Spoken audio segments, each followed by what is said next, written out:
यहाँ पर जो है भुसावल में कुछ मुकाबले हुए थे CIF की तरफ से।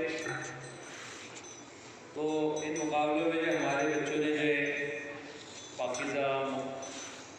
पाकिज़ा लिबास, सीरत और याददाश्त पर मबनी जो है क्विज़ हुआ था, जिसमें हमारी बच्चियों ने टॉप किए हैं। तो जिया सर आशफाक सर से गुजारिश है को यहाँ पे उन बच्चों की हौसला अफजाई करें। जोरदार तालियां इन बच्चियों के लिए।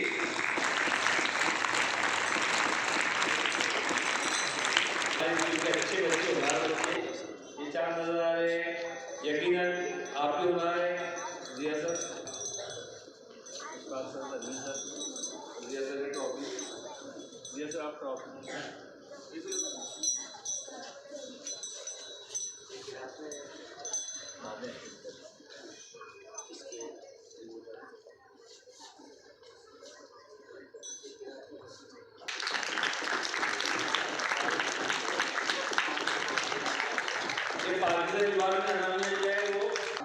याददाश्त मुकाबले में जो है जो है वो सेकंड आई है। उसके बाद में सैली जो है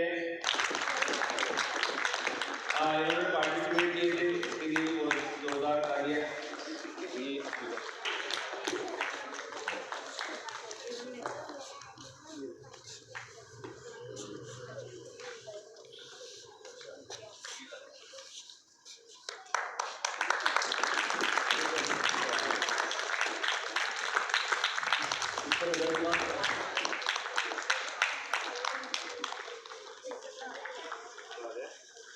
तो इसलिए बिल्कुल ना डरे। कुछ लोग मुकाबले का नाम सुनते ही डर जाते। तो मुकाबलों में हिस्सा लो और अपनी पूरी ताकत के साथ उस मुकाबले में हासिल करने की कोशिश करो। फिर बाद में